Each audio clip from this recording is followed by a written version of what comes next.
Angamaly eternal wedding collections by Chungath jewellery. ഇതെല്ലാം എന്റെ കല്യാണത്തിന് വാങ്ങിയതാ. വാവ്, ഇതെവിടുന്നാ? MV Chacko golden diamonds Angamaly. UDF സ്ഥാനാർത്ഥികളായി രണ്ടിടങ്ങളിൽ മത്സരിച്ച് വിജയിച്ച സഹോദരിമാർ. ശ്രീമൂലനഗരം പഞ്ചായത്ത് 11-ാം വാർഡിൽ നിന്ന് പ്രിൻസി ഡേവിസും കാനൂർ ഗ്രാമപഞ്ചായത്തിൽ 5-ാം വാർഡിൽ മത്സരിച്ച റിംസി സാബുവുമാണ് വിജയം നേടിയത്. ശ്രീമൂലനഗരം പഞ്ചായത്തിലെ തൃക്കണിക്കാവ് പുത്തൻപുരയ്ക്കൽ വർഗീസിന്റെ മക്കളാണ് റിംസിയും പ്രിൻസിയും. മൂത്ത മകളായ റിംസി വിവാഹത്തെ തുടർന്നാണ് കാനൂരിലേക്ക് എത്തിയത്. പഞ്ചായത്തിലെ 5-ാം വാർഡിലാണ് റിംസി സാബു UDF സ്ഥാനാർത്ഥിയായി മത്സരിച്ചത്. 89 വോട്ടിന് വിജയിച്ചു. LDFിലെ ലതാ രാധാകൃഷ്ണനായിരുന്നു എതിർ സ്ഥാനാർത്ഥി. എൻ്റെ പേര് റിംസി സാബു. ഞാൻ കാഞ്ഞൂർ ഗ്രാമപഞ്ചായത്തിൽ 5-ാം വാർഡ് ടൗണിൽ UDF സ്ഥാനാർത്ഥിയായി മത്സരിച്ചു. എൻ്റെ സ്വന്തം വീട് തൃക്കണിക്കാവിലാണ്. പുത്തൻപുരയ്ക്ക വർഗീസിൻ്റെ മകളാണ്, മൂത്ത മകളാണ് ഞാൻ. എൻ്റെ അനീത്തിയാണ് പ്രിൻസി ഡേവിസ്. ഞങ്ങൾ രണ്ടാളും ആദ്യമായിട്ടാണ് ഇതിനകത്തേക്ക് കടന്നു വരുന്നത് തന്നെ. ഞങ്ങൾക്ക് അധികം താല്പര്യമൊന്നും ഉണ്ടായിരുന്നില്ല. പിന്നെ നേതാക്കന്മാരുടെയും വീട്ടിലുള്ള എല്ലാവരുടെയും സപ്പോർട്ടോടു കൂടിയാണ് ഞങ്ങൾ ഇതിനകത്തേക്ക് ഇറങ്ങി തിരിച്ചത്. ശ്രീമൂലനഗരം തൃക്കണിക്കാവ് 11-ാം വാർഡിലാണ് പ്രിൻസി ഡേവിസും UDFിന്റെ സ്ഥാനാർത്ഥിയായി മത്സരിച്ച് 194 വോട്ടിന് വിജയിച്ചത്. LDFിന്റെ അനൂപ സുജീഷായിരുന്നു എതിർ സ്ഥാനാർത്ഥി. എൻ്റെ പേര് പ്രിൻസി ഡേവിസ്. ശ്രീമൂലനഗരം ഗ്രാമപഞ്ചായത്തിലെ 11-ാം വാർഡിലെ UDF സ്ഥാനാർത്ഥിയായി മത്സരിച്ച് ജയിച്ച ആളാണ്. തൃക്കണിക്കാവിലാണ് മത്സരിച്ചത്.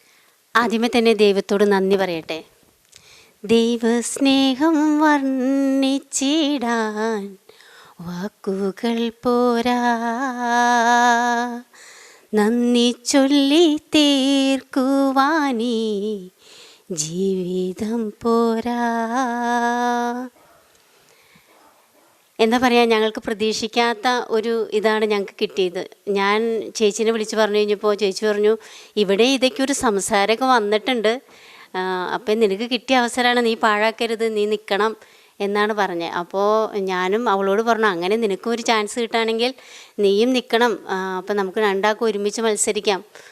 രണ്ടാൾക്കും മത്സരം തുടങ്ങിക്കഴിഞ്ഞപ്പോൾ വീടുകളിലേക്ക് സന്ദർശിച്ച് കഴിഞ്ഞപ്പോൾ എല്ലാവരുടെയും സപ്പോർട്ട്, അതെന്ന് വെച്ചാൽ അത് വലിയൊരു സപ്പോർട്ടായിരുന്നു. മാതാപിതാക്കളൊക്കെ മോള് നിന്നത് വളരെയധികം നന്നായി, ചേച്ചി നിൽക്കണ്ടല്ലേ, കാഞ്ഞൂർ ചേച്ചി നിൽക്കുന്നുണ്ടല്ലേ എന്ന് പറഞ്ഞ് രണ്ടാൾക്കും ഭയങ്കര സപ്പോർട്ട്. ജനങ്ങളുടെ സപ്പോർട്ട് എന്ന് പറഞ്ഞാൽ അത് ഭയങ്കരമായിരുന്നു. പിന്നെ ഞാനെന്ന് പറഞ്ഞാൽ ഞാൻ അവിടെ ജനിച്ച് വളർന്ന ആൾ, അപ്പം എല്ലാവർക്കും എന്നെ അറിയാം.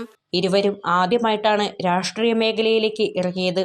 സ്ഥാനാർത്ഥികളെ പ്രഖ്യാപിച്ചപ്പോൾ തന്റെ സഹോദരിയും മത്സര രംഗത്തുണ്ടെന്നറിഞ്ഞപ്പോൾ അതിയായ സന്തോഷമായിരുന്നു റിംസിക്ക്. സഹോദരി സ്ഥാനാർത്ഥിയായിട്ട് മത്സരിക്കുന്ന ആദ്യം തന്നെ ഞാൻ എൻ്റെ അറിയണേക്ക് മുമ്പേ ഞാൻ അറിഞ്ഞിരുന്നു സഹോദരി. അപ്പം ഞാനും പറഞ്ഞു, എന്തായാലും കിട്ടിയ ചാൻസ് അല്ലേ, കളയണ്ട, ഇനി ചിലപ്പോൾ ഇതായിരിക്കാം നമുക്ക് ജനങ്ങളോട് കൂടുതൽ അവരുടെ പ്രശ്നങ്ങൾ കണ്ടറിഞ്ഞ് പ്രവർത്തിക്കാൻ കിട്ടിയൊരു അവസരമാണ്. അത് നല്ല രീതിയിൽ തന്നെ പ്രവർത്തിക്കണമെന്നാണ് ഞാൻ എൻ്റെ സഹോദരി പ്രിൻസിയോട് ഞാൻ തന്നെ പറഞ്ഞത് തന്നെ. റോഡ് ആദ്യം തന്നെ റോഡ് നന്നാക്കി കൊടുക്കണം. അവർക്കിടേതായ എല്ലാ റോഡുകളും പൊട്ടിപ്പൊളിഞ്ഞ് കിടക്കുകയാണ്, നടക്കാൻ പറ്റുന്നില്ല, വണ്ടി പോകാൻ അപകടങ്ങൾ കാര്യങ്ങളൊക്കെ ഉണ്ട്. അപ്പോൾ അതുകൊണ്ട് റോഡ് ഏറ്റവും ആദ്യം ഞങ്ങൾ ചെയ്തു തരണം. പിന്നെ ഉള്ളത് ലൈറ്റ്, സ്ട്രീറ്റ് ലൈറ്റ് എല്ലാം കൃത്യമായിട്ട് കത്തണം, കത്താത്ത സ്ഥലങ്ങളിൽ അത് മാറ്റി കൊടുക്കാനും പറഞ്ഞിട്ടുണ്ട്. പിന്നെ വെട്ടമില്ലാത്ത സ്ഥലങ്ങളിൽ പുതിയ പോസ്റ്റ് ഇട്ട് അവിടെ ഒരു ലൈറ്റ് സ്ഥാപിക്കണമെന്നും അറിയിച്ചിട്ടുണ്ട്.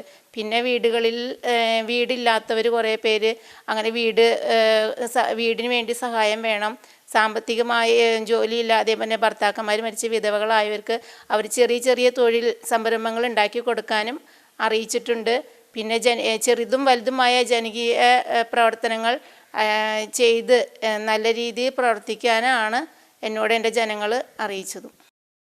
2 പഞ്ചായത്തിലാണ് മത്സരിച്ചതെങ്കിലും വീട്ടുകാരുടെയും പാർട്ടിയുടെയും നാട്ടുകാരുടെയും വലിയ പിന്തുണ ഇവർക്കുണ്ടായിരുന്നു. ജനങ്ങൾക്ക് വേണ്ടി ചെയ്യാൻ കഴിയുന്ന പ്രവർത്തനങ്ങൾ ഞങ്ങളെ കൊണ്ടാകുന്ന വിധം ചെയ്യുമെന്ന ഉറപ്പും ഇവർ നൽകിയിട്ടുണ്ട്. ഞങ്ങൾക്ക് എന്താ ചെയ്യാൻ പറ്റുക എന്ന് ചോദിച്ചു കഴിഞ്ഞാൽ, ഞങ്ങൾ ഇതിൽ മുമ്പുള്ള മെമ്പർമാർ മാർട്ടി ചേട്ടനായാലും ഡേവിസ് ചേട്ടനായാലും എല്ലാവരും വളരെ നല്ല പ്രവർത്തനങ്ങളാണ് കാഴ്ചവെച്ചിരിക്കുന്നത്. അപ്പോൾ അതിൻ്റെ ഒരു പിന്തുടർച്ചയായിട്ട് പ്രവർത്തിക്കണമെന്നാണ് എൻ്റെ ആഗ്രഹം. അപ്പോൾ എന്ത് സഹായങ്ങൾ ലഭിച്ചാലും അത് ജനങ്ങളിലേക്ക് വേണ്ട വിധത്തിൽ എത്തിക്കും എന്ന് തന്നെയാണ് ഞാൻ പറയുന്നത്.